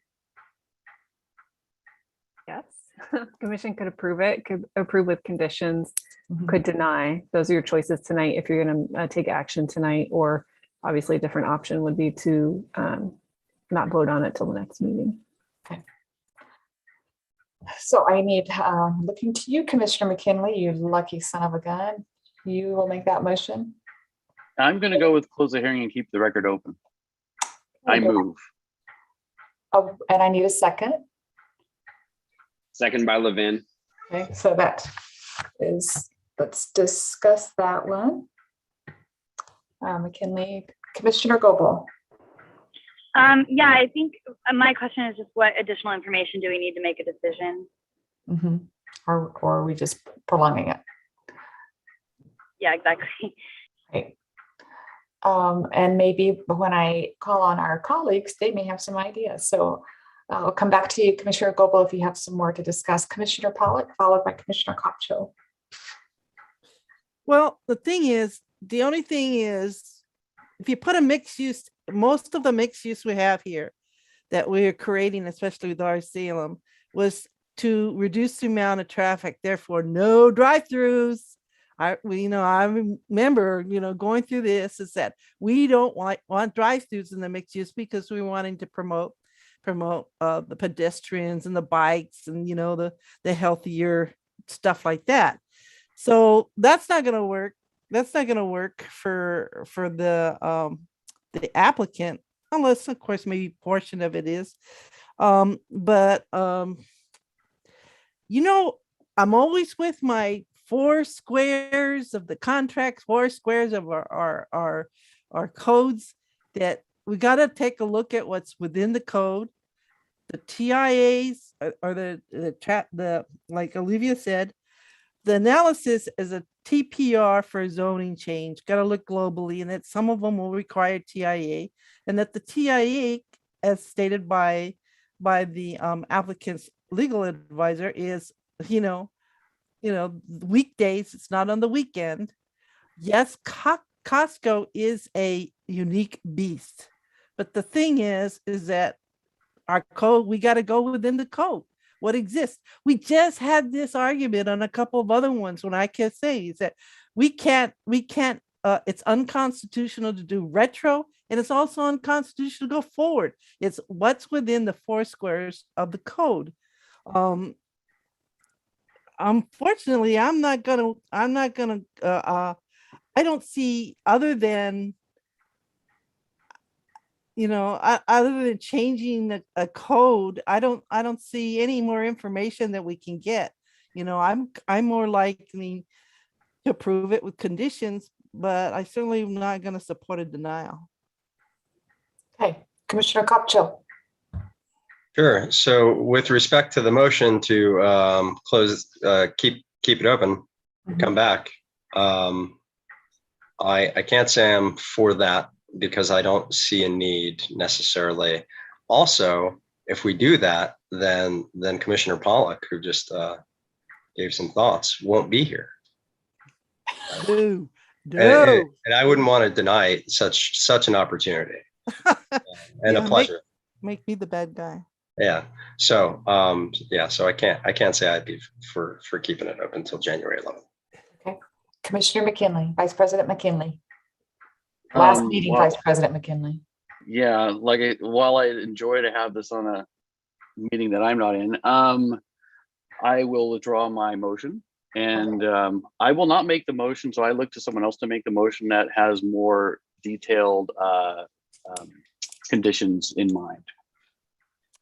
So, who would like to make that motion? Can we do a new motion with one that's pending? He withdrew his motion. Oh, he withdrew it. Yeah. Okay. So I think that's fine, right, Lisa? Well then. So I'll move to adopt the staff report. Which the one from November 2nd? I'll move to adopt the staff report and deny the application. So, so the second option is the one that you, right? Yeah, we'll just kind of go. Do we have a second on that motion? So the motion is, to be clear, is to adopt the staff and report and supplemental report and deny the comp map plan change and zone change. Do I have a second? Commissioner Heller? I second. Okay. Discussion on that motion. Kopcho. Yeah, you'd like to speak to your motion? Yes, I would. I had my hand up still, and then I lowered it preemptively because I just assumed you would call on me. So I made the motion. I'm gonna, I'm supportive of the motion that I made, conveniently enough. Given everything we've heard, I mean, it's not an easy call by any stretch of the imagination, but I'm inclined to understand the position of staff. of Olivia and Kevin, who I think have made the points. I am not persuaded by the evidence that I've seen. Moreover, and for me, really, and it's something that we didn't talk about too much, the equal or better use. So for me, I don't see, I don't get there. And that's the first thing that's in the supplemental report that's talked to, and not something that we've spent a great deal of time tonight discussing. But I don't see this zone change as equal or better use. And so I can't be supportive of it. So Okay. that's where I'm at. But you're supportive of your motion. I am supportive of my motion. Commissioner Levin. Thank you. I will not support the motion. I have been persuaded that the applicant has met the necessary requirements for approval, and I would make a motion with some modifications to get there from what we've heard this evening. Okay, I'll come back to you if that's the case. Other Commissioner Pollock. I will not be supporting the motion. I more likely would submit a motion to approve it with the conditions of what was suggested, the 70,000 square foot buildings, and any conditions that would allow trip caps. Because you have to be thinking about that. I think personally for me, I won't support the current motion either. What drove the point home for me was that last slide that Ms. Brown showed with the numbers, with the facts about the impact with the mitigation. So that was pretty compelling. I empathize. I feel for staff because I know they're honestly just not confident in the project as proposed. I get that, but there wasn't enough convincing evidence for me to say, I couldn't point to anything. I really can't point to something that the applicant did not provide that they were asked to provide. So that's just my 2 cents, 3 cents. Any other comments from commissioners before? Yes, Commissioner Copcho. Yeah. Just one thing real quick on staff. I just want to say on the record that I personally appreciate staff's willingness to be candid with stating that they can't provide answers where that's the case, especially on estimations with degrees of uncertainty when they're high, because it's very technical, and in any scientific process, and traffic engineering is fairly scientific. Getting absolute certainty is difficult or likely impossible to achieve. So uncertainty being a factor, that doesn't mean that the estimation is wrong, but for anyone outside of that community or scientific or engineering community, that terminology can be confusing and lead to incorrect conclusions about the validity of that position. So while most people think of this, we're uncertain as an absence of knowledge, it's really something used as a measurement to tell how well something is known, and engineers have to include the level of uncertainty in that result, right? So I get the point that everybody has. It's just I want to be clear that being uncertain and stating it is absolutely appreciated, rather than saying yes, we know this, even if that's not necessarily the case. I would much rather hear we're uncertain because of these things. That didn't work for me in Ways and Means, but I'm glad it works in this scenario. Well, yeah. Put engineer after, Ways and Means engineer. Yeah, there you go. Then maybe it'll work.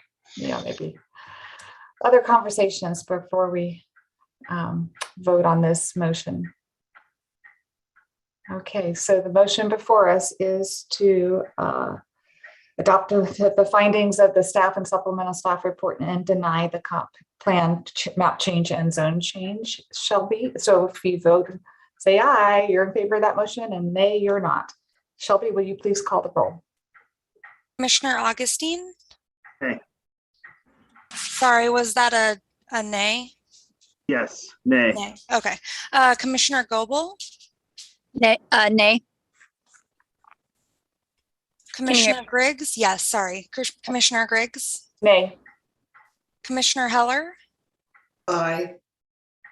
Commissioner Kopcho? Aye for me. Commissioner Levin? Nay. Commissioner McKinley? No. Commissioner Okay. Pollock? Nay. Okay. Motion failed. I'm going to look to you, Commissioner Levin, for a motion and maybe some help from Commissioner Pollock if needed. I would welcome any friendly amendments to what I'm about to propose. I will make the motion that we approve the applicant's proposed development with the following conditions of approval. No single building on the site is to exceed 70,000 square feet in gross total. Also, there's to be no more than 3 drive-throughs on the property. I think that is everything in total. That would conclude my motion. Okay. Lisa, you want to come in and say something? Just want to make sure if you're going to approve it, that you put a condition that they build the mitigation that they're proposing to build. Because if staff was going to approve it, it would have been with that condition to build everything they say they're going to build. Yeah. So duly noted. Yeah. My motion shall include all mitigations as proposed by the applicant. By applicant. Okay. Does that sound good to you, Commissioner Pollock? Did you have anything else you wanted to add to that? Okay. So this, that's your motion. Do we have a second? Second. I second. Oh, yeah. Okay. Oh, gosh, my last two. We'll give that second to McKinley. Okay, discussion on the motion. Okay. Can I raise my hand? Yeah, yeah, you're good. Go ahead. Okay. So, the uncertainty isn't during the week. The uncertainty is on the weekends. And again, the code says these analysis is during the week. So even there is certainty, it's still code does not allow, code does not require a TIA to be done on a weekend. So again, I gotta say, there's nothing that I feel that is compelling enough or the weight of any evidence that was provided to us by staff does not overshadow the evidence or is way heavier or more compelling than what the applicant provided. And I think they have met their burden. So I am going to support Levin's motion to approve it with the conditions as set forth. Okay, Commissioner Levin, you want to speak to your motion? Yes, there was a part that I forgot and I want to test everyone's temperature on this. And that's why I paused at the end and it escaped me at that moment. We're talking about use and occupancy. And we're talking about the city's desire or the planning staff's intention that this parcel would actually be commercial office, which, as I noted earlier, is very restrictive. What if the 70,000 square foot cap was on any retail building in the development? Because commercial office is allowed in the CG zone. What if the motion included language that allowed commercial office buildings to be larger than 70,000 square feet? So have that restriction just on the retail portions. That is correct. Okay, what do you guys think about that? I'm in favor of that idea. But I am too. so it's is anybody throwing up on that one? Commissioner Heller's okay. I'm with it. You're good. Okay. Yeah. So you're suggesting a friendly amendment to your motion?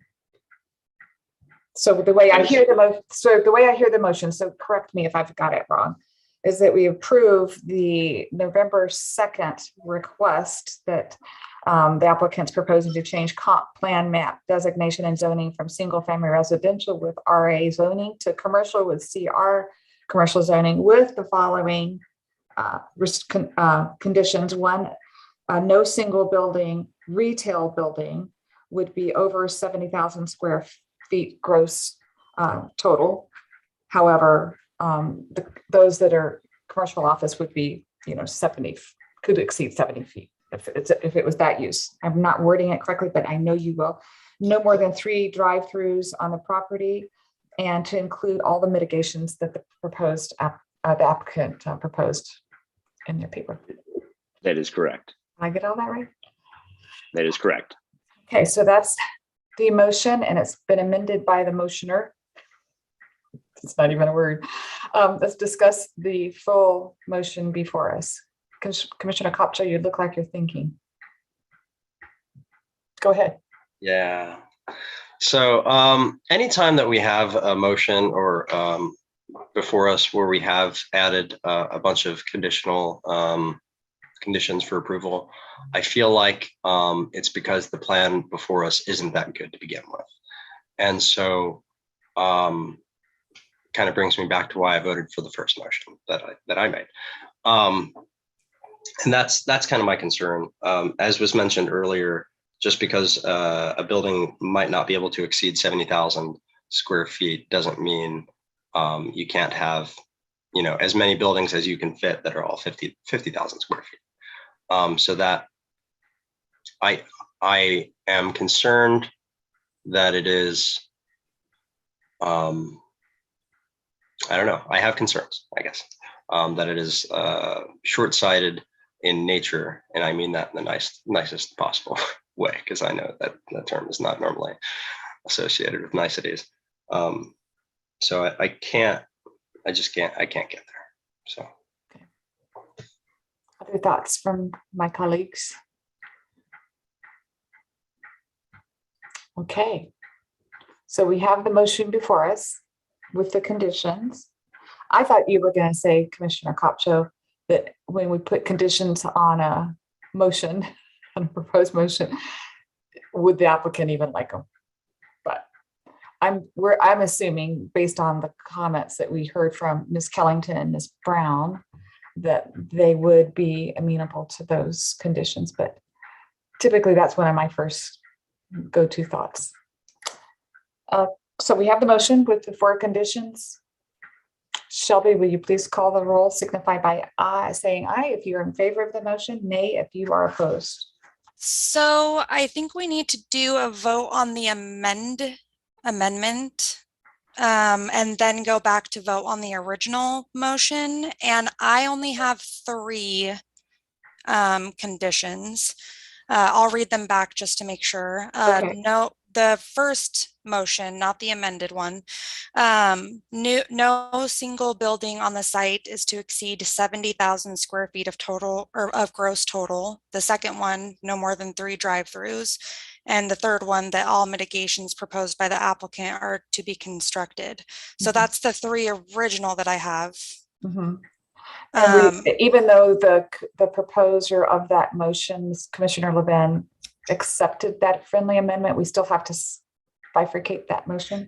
Yeah, I confirmed with Lisa, and she said that we vote on the amended motion first, and then go back to the original. And so if that's the 3 main ones, the amendment to the first condition, I have no single retail building to exceed 70,000 square feet of gross total, but commercial office buildings can exceed the 70,000. So that's what I have. Okay. So 1, 2, 3, 4. Lisa. Can you provide some clarity that the 70,000 wouldn't apply to multifamily? Or just retail and not other uses? Is that what the amendment is? I think, well, Commissioner Levin, you can speak, but I think you're saying that you want the restriction to 70,000 to apply to commercial retail buildings. Okay, I just want to Yes. clarify. That is correct, Lisa, and you're absolutely right. We should have clarified, because multifamily is also allowed in the zone, that we are not applying that 70,000 square foot gross building limit to those other uses. It is specifically to the retail use and occupancy buildings. Okay. Okay, great. Thank you. Okay. So we have the motion, and we're going to vote on that one first, and then the overarching motion, correct, Shelby? Yeah. Okay, so Commissioner Pollock, did you have are you saying something? Because you're on mute. I see your mouth moving. I mean, Now, the amendment on the retail, was there a second to that? Because I didn't hear a second to that. Yeah, you're correct. I don't have a second on the amendment since I'll second that, Okay. but will that amendment be clarified that it's just for commercial retail and any other buildings can exceed the 70, right? Including multifamily, yep. Okay. Okay, So that's, Shelby, I'll second it. Do you have, thank you. Do you have, Shelby, what you need for us to take the roll call on that motion? Yeah, and I can rewatch this later and confirm Fine tune as it. well. Yeah. Okay, I appreciate that. So go ahead and signify by saying aye if you're in favor, nay if you're opposed to the motion. Commissioner Augustine, Aye. Commissioner Goebel, Aye. Commissioner Griggs, Aye. Commissioner Heller, Aye. Commissioner Kopcho, I am for the amendment. Commissioner Levin, Aye. Commissioner McKinley, Aye. and Commissioner Pollock. Aye. Thank you, guys. So that motion passes. We'll go back to the original motion to approve the original comp plan map designation and zoning from single family residential RA to commercial with CR zoning. Commissioner Augustine, Aye. Commissioner Goebel, Aye. Commissioner Griggs, Aye. Commissioner Heller, Aye.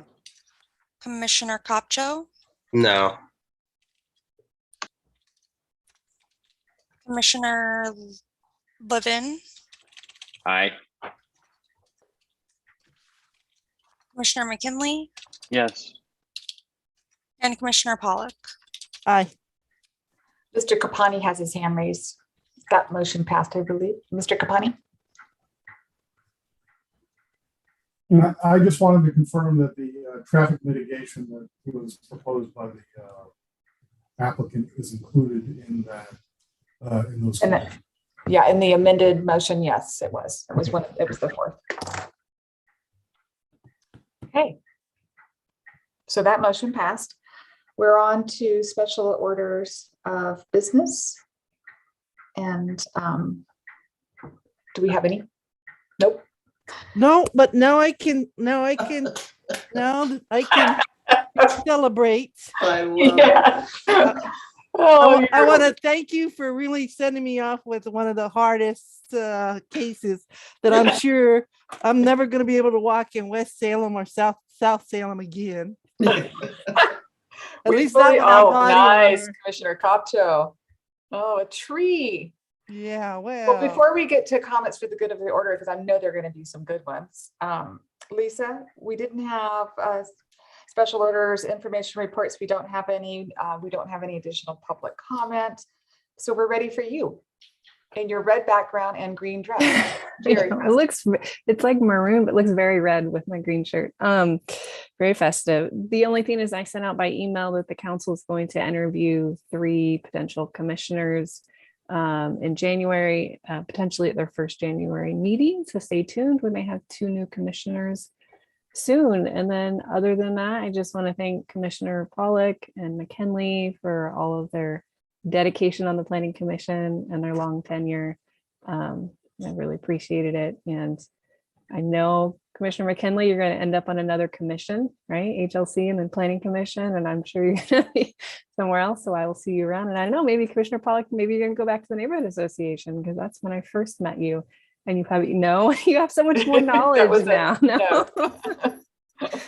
Well, I just wanted to say thank you very much. And that's all I have. Well, I almost, there's an opening on the LCDC, and I almost did that, but I don't think so. I think I'm gonna back off for a while for personal reasons, and other than that, but you know, I just want to say it's been an absolute pleasure to work with staff, and you guys are right. And then in this commission, I mean, I don't want to overshadow Commissioner McKinley, but I want to say I think this commission is awesome.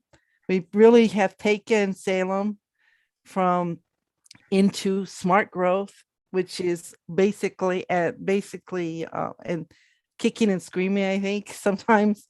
And that's really an issue of both needed housing, affordable housing, and climate control issues. And you know, that wasn't easy. It started out back with Vicky Woods with the UDC, but then when we started doing the bucket list, we really started hitting some of the smart growth. And I really am so proud of the commissions that I've been, the members that I've been with over the years, because, you know, there've been some really tough ones.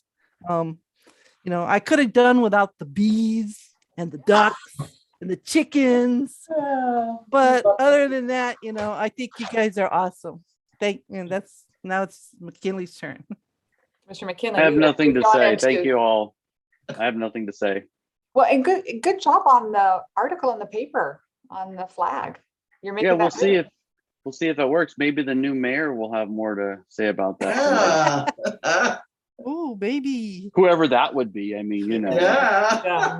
Yeah. Oh, there's a lot to be seen on that one. Other comments for the good of the order, moving right along. Commissioner Levin. I just want to wish both Commissioner Pollock and Commissioner McKinley all the best as you transition on as the commission continues to age. Well, when I came on, you were some of the senior members, and now as you term out, it's a pending sign of where my term is coming, and following Commissioner Griggs. And so it's been a long time, and we've seen a lot of cases, and I just really enjoyed working with both of you guys, and I'm actually I'm excited about the commission and today and the format that we are. And then I also want to make a comment about this evening and I don't want to discredit staff. Staff did a great job in making their argument about what we heard. And I wouldn't take anything away from that.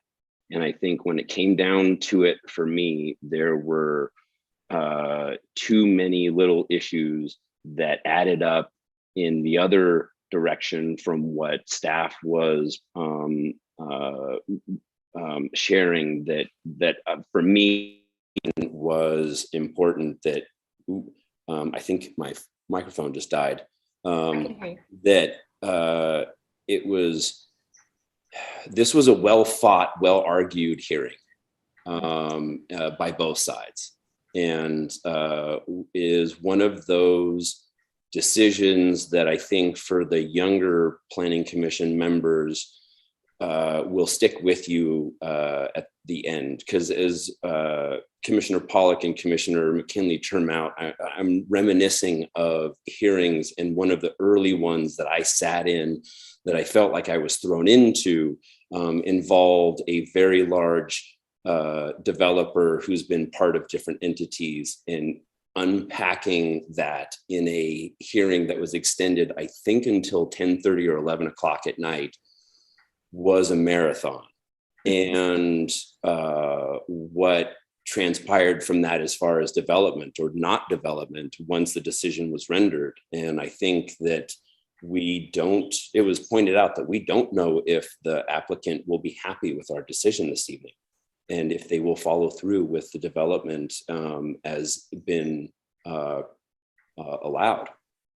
And so it's there's a lot of pressure that we face as volunteers on this commission, and it's not easy because when we get very large ones like this that do have very large impact in shaping the city of Salem, there's a lot of gravity to it. And so going to sleep at night and not having it weigh on your shoulders is impossible. And so I trust that we've made the right decision through the opportunity to have discourse and to weigh each other's opinions. And I don't take any slight, Commissioner Kopcho, on the use of the term short-sighted. Good man. Great comments, Commissioner Levin. And I think one of the wonderful things about this commission is that we are very diverse in our opinions. I mean, some of us kind of are more in common than with other positions, but we're very respectful. I appreciate everybody's input in the conversations when we have those. And Commissioner Pollack and Commissioner McKinley, you will be missed. McKinley, you've had the rough job of making those darn motions. And Commissioner Pollack, you just kind of get to the point. You know, sometimes you go around the point, but you get to it, and your insight is going to be missed greatly on the commission. So Thank you. Other comments for the good of the order? And I hope we didn't scare you off, Commissioner Goebel. I look for the fantastic. Commissioner Kopcho, did you have a comment? I do. So yeah, in retrospect, I think maybe I should have worn this hat sooner. Yes. I could have convinced more people, over. Or not. Or not. No. Okay.